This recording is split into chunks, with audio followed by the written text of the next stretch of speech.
and today I'm going to be doing a critical analysis on Phidias' sculpture work, specifically on his Zeus at Olympia statue and his Athena Parthenos statue.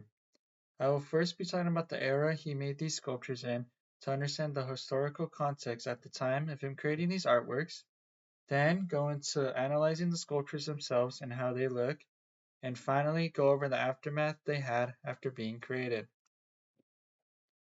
Phidias created his sculptures during the Classical Greek era.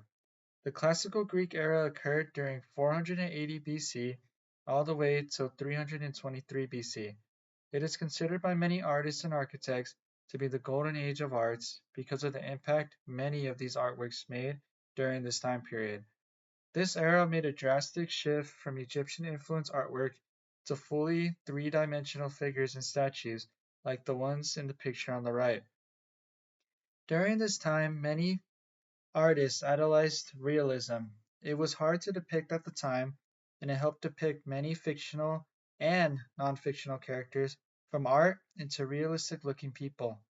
Finally, this era normalized the use of marble and bronze for sculptures, as many famous artists started using these materials commonly. Now let's talk about the first sculpture, which is the statue of Zeus at Olympia. The original statue is said to have been 41 feet tall, with the base of it alone being 3 feet tall with a wooden core.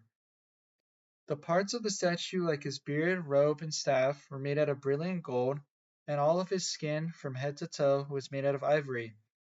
Though the statue is mostly made out of gold and ivory, Phidias also used silver, copper, and glass in other parts of the statue.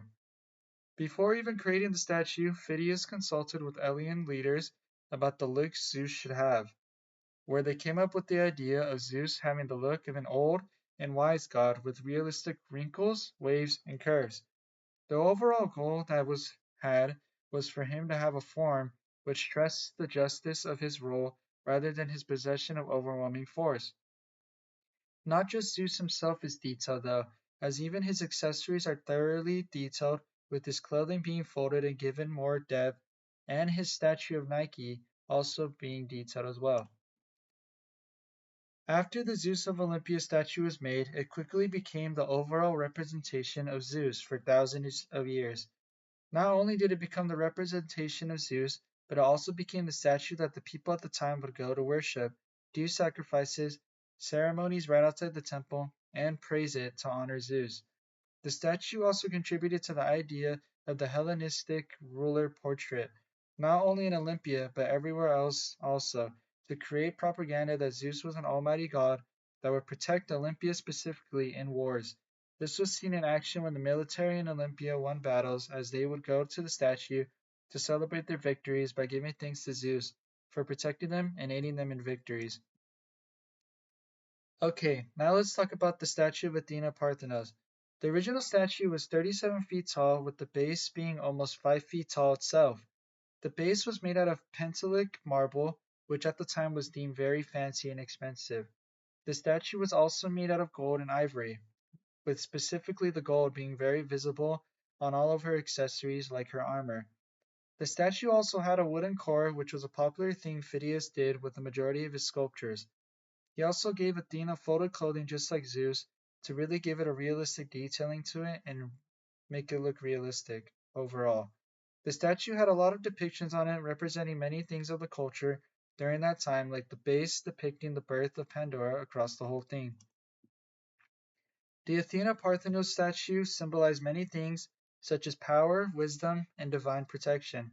The original statue was always the main attraction of the Parthenon, as many people during the time went not only to look and admire it, but also to worship it, as it was a central thing to do in Athenian worship. Many artists and sculptors still discuss and research the original statue regularly, even though it was made almost 2,500 years ago. Even though it was lost and most likely a fire, ever since its creation and even after its disappearance, it has impacted the art industry as a whole and has made many modern interpretations of it throughout the years because it is such an important statue to everyone. Finally, here are all my sources of information that I used and where I got my research from to make this presentation. And that concludes my presentation. I hope you all learn more about Phidias' sculpture work and understand it on a deeper level than what you did before, and thank you for watching my presentation.